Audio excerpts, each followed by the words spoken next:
Hi, everyone. Judge Andrew Napolitano here for Judging Freedom. Today is Wednesday, June 3rd, 2026. My dear friend, Professor Mohammad Marandi, coming to us live from Tehran, Iran. Professor Marandi, always a pleasure.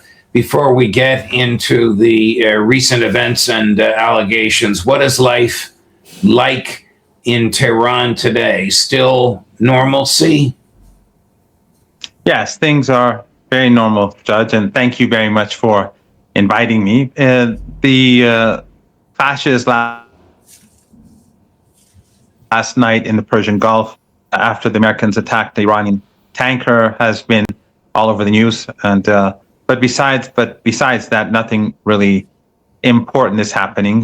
The media here is saying that the Iranians have still refrained from continuing to send messages back and forth to the Americans. Trump, of course, denies this.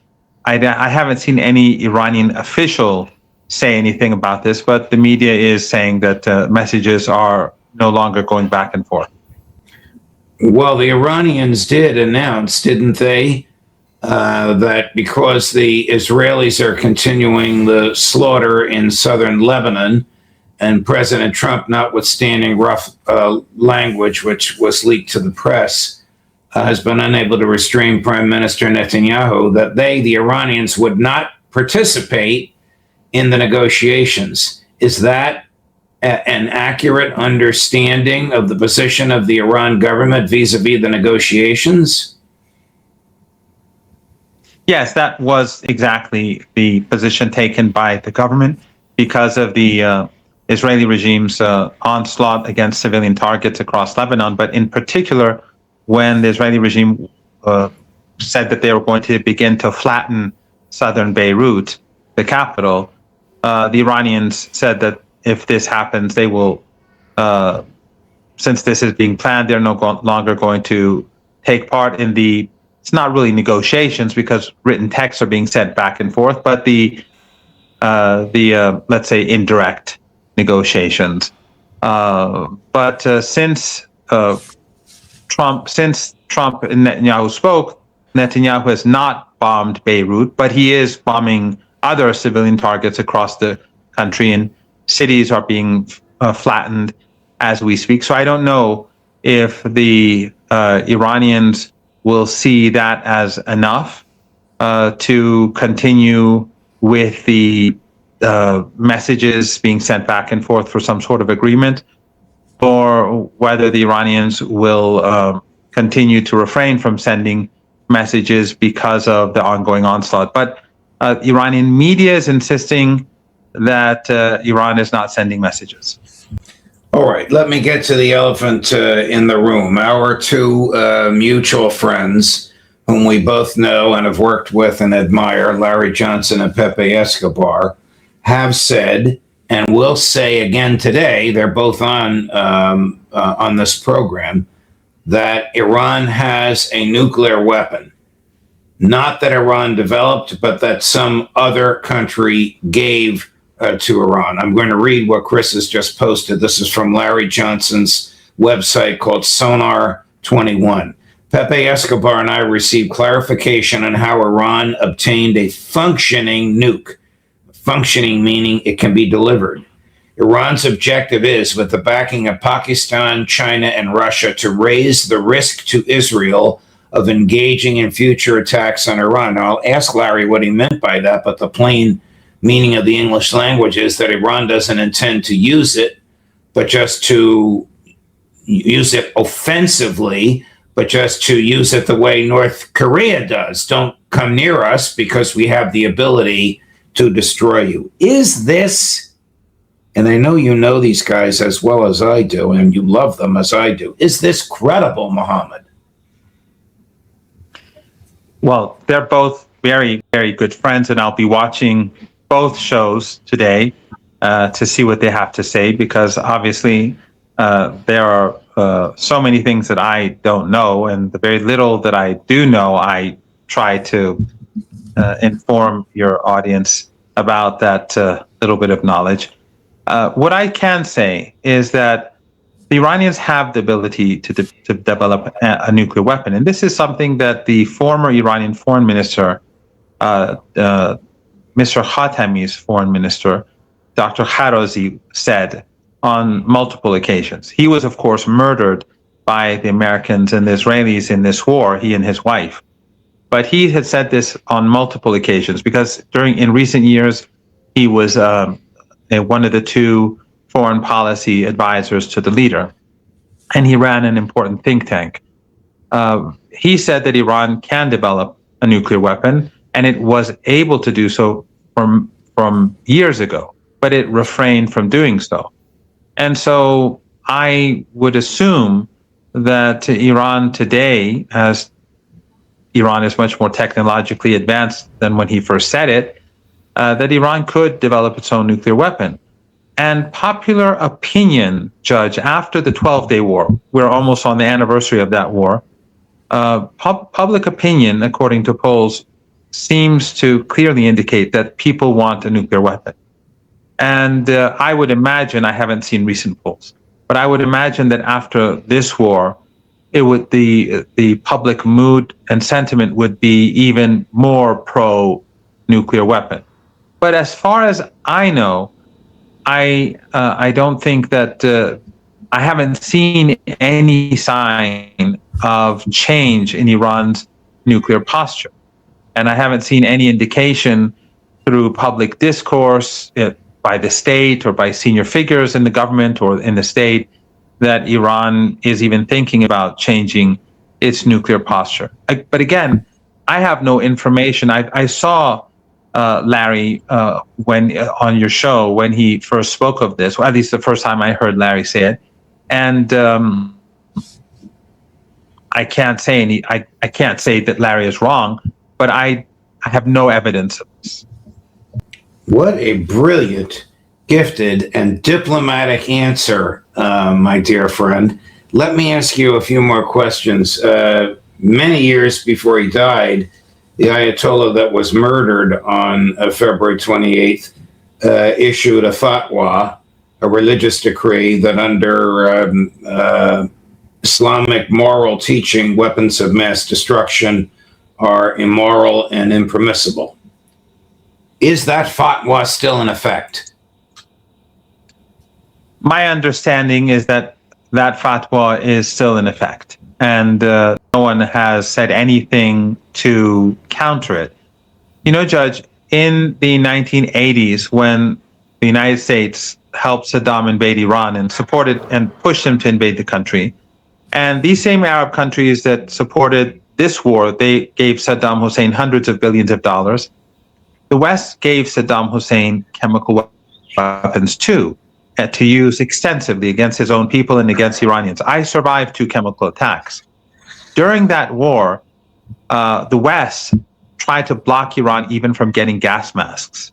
So Iran had great trouble in not just dealing with the chemical weapons on the battlefield, but it had problems saving its own soldiers from even being able to protect themselves as individuals on the battlefield because of a huge shortage of gas masks.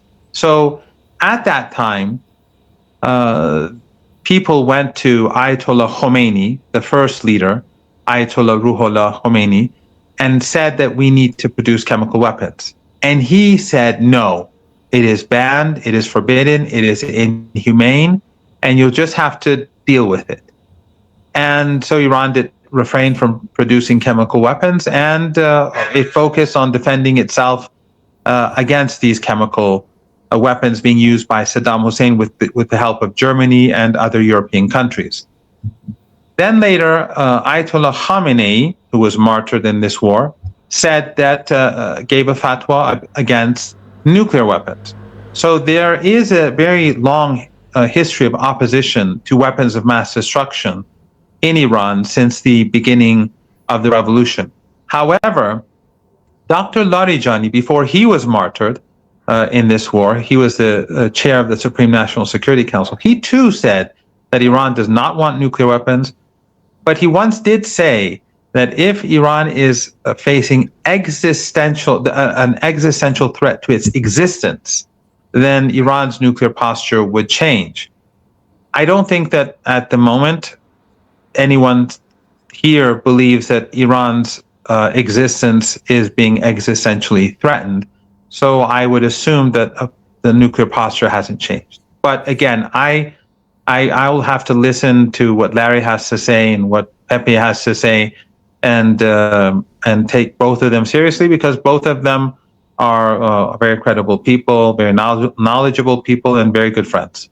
And they have extraordinary contacts. I'm not going to jump the shark here, but I think they'll tell us, without specifically naming the contacts, why they believe them and what work these contacts do. A question or two about fatwas. Can the present supreme leader, who is the son of the leader that was murdered on February 28th, lift the fatwa that his father imposed? In Shia Islam, Judge, jurisprudence, the gate to jurisprudence is open. In Sunni Islam, it's closed. But in Shia Islam, time and place have a very important impact on jurisprudence. So a senior figure, a high-ranking religious figure, his opinion on issues depends on circumstances. The 21st century is different from the 20th century. Iran is different from Brazil. So each has their own fatwas. They can change their own fatwas on different issues. But Ayatollah, the leader now, Ayatollah Sayyid Mujtaba Khamenei, cannot reverse Ayatollah, the martyr Ayatollah Khamenei's fatwa, but he can give his own fatwa, because Ayatollah Khamenei's fatwa was his, and now he's martyred, but he is no longer the leader of the revolution or the Islamic Republic. So Ayatollah Sayyid Mujtaba Khamenei, based on the assessment of the Supreme National Security Council, based on think tanks and events that take place, will have to make his own decisions. But I have not seen any indication that there is any new fatwa on this issue. Got it. 2 days ago, the West was reporting that Iranian President Pezeshkian had submitted his resignation, and then maybe 18 hours later, President Pezeshkian's office denied it. Do you know what this is all about? From my understanding, the media outlet that put this out is called Iran International. Iran International is a Saudi-funded, or has been a Saudi-funded. The Saudis are now saying they don't fund it anymore, but someone is heavily funding it as we speak. It is a heavily funded media channel that is very hostile towards Iran, and it has no credibility. So I don't follow it. I don't listen to what they say. But they put out this story, and then Western media repeated it. But the president and his team and his media advisors, they've all denied it. And I see no reason to believe anything that comes from Iran International. Got it. The press, of course, made a big deal out of it here in the West, and the implication was that the Revolutionary Guard has taken over the government. They're not going to listen to the supreme leader. They've denigrated the president. They're telling him what to do. And now you're telling us that all of that is nonsense. Yeah, so the guards, they are answerable to, and the armed forces in general, both the regular army and the guards, they are answerable to the high command of the armed forces, but also the Supreme National Security Council and the leader. And the guards have no role to play in the decision-making process of the administration. The government, President Pezeshkian's administration, he has just like in the United States, the overwhelming amount of money that's spent in the country is spent on is spent by government agencies, the Ministry of Health, the Ministry of Science, the Ministry of Roads and Telecommunications, and that sort of thing. So his job is different from that of the armed forces, and the guards don't have any role to play in dictating terms to the government on policymaking and pursuing policies. Back to the negotiations. It appears that Trump has painted himself into a corner, since the Iranian government is not going to negotiate with the U.S. while the Israelis are slaughtering innocents in Lebanon, thus forcing Trump to attempt to restrain Netanyahu. Interesting how the Iranians have used the president who attacked them to restrain the prime minister who attacked them. Where do you think this goes? You told me last time that the Iranians would never agree to a deal in principle that failed to restrain Israel from genocide in Gaza, from an invasion in Lebanon, from taking over the West Bank. But realistically, if not Trump, who or what can restrain Netanyahu? That is a very difficult question to answer. The Iranians threatened the Israelis when they decided to attack Beirut. And they also stopped the communications with the United States. That was declared by the Iranian government. And the following morning, early in the morning, the Iranians were going to fire a huge volley of missiles at northern Israel. And so Trump, of course, had that very now famous conversation with Netanyahu. But also, and the Iranians have said that the slaughter in Gaza must end, and the genocidal onslaught against Lebanon must end as well. The Iranians are using two tools right now, or three. One is refraining from communicating because they know that the United States needs a deal as soon as possible, because the energy crisis is growing, and according to energy experts, according to oil experts, according to economists that are following the situation closely, the month of June is going to be very critical. And especially since the strategic reserves in the United States and other countries are being rapidly depleted. And June could be a turning point. So the Iranians know that time is not on Trump's side and that Trump needs a deal. So by refraining from sending messages, they're putting one sort of pressure on Trump. On the other hand, the Iranians said that they're going to strike the Israeli regime. Trump knows that if there is a war, another war, because the Israeli regime will start striking Iran and we'll have another war. If there's another war, that means that any negotiations will be stopped, at least for weeks. And I think that there's a strong sense of urgency, even though he doesn't want to say it. But I think among the people around him, there's a great sense of urgency to get a deal done. So the Iranians are using both the threat of missiles against the Israeli regime, as well as the threat of discontinuing negotiations for an agreement to put pressure on Trump to end the genocidal attacks in Gaza and Lebanon. Here is Trump being asked yesterday if, in fact, he did use the F word and other rather rough language with Prime Minister Netanyahu. And here's his response, Chris, number 6. Which you were angry with him. You said, are you effing crazy? What are you effing doing? I helped you stay out of jail. Is that true? Did you speak to him in those terms? I did. I wouldn't say angry. I was a little bit perturbed at his constantly fighting with Lebanon. You know, at some point I said, Bibi, we got to stop this. We got to stop it. Can Donald Trump stop Benjamin Netanyahu, or is that an American domestic political question? I think think, of course, hypothetically speaking, he can stop the Israeli regime today.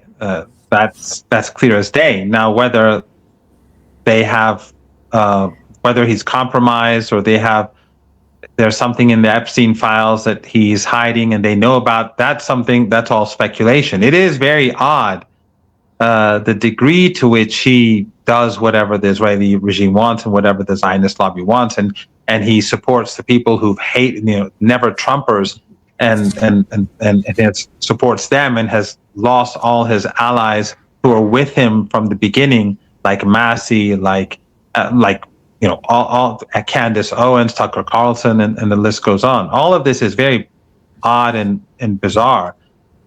But I do think that regardless of whether he actually said these or not, let's assume that he did, but it doesn't matter.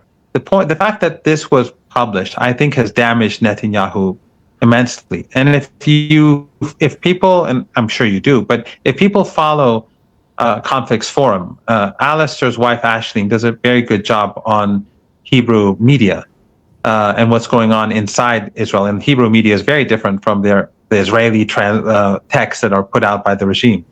Netanyahu has been attacked severely, even by his own political allies, let alone his opponents. So I think that they've damaged him significantly. And for me, that raises questions. I'm not an expert, and I think I would rather hear your other guests speak about this. But I think that maybe there are forces in the United States, in the Zionist lobby itself, around Trump, that may be saying that Netanyahu is maybe it's time for him to gradually be replaced. We are close to an election in Israel, among the Israeli regime, and maybe there are people. I'm not sure Trump himself thinks this way. I'm not sure he even thinks that deeply or carefully, but maybe there are people who put this news out. Maybe these people want to weaken Netanyahu in place, but again, that's just speculation on my part. Fascinating.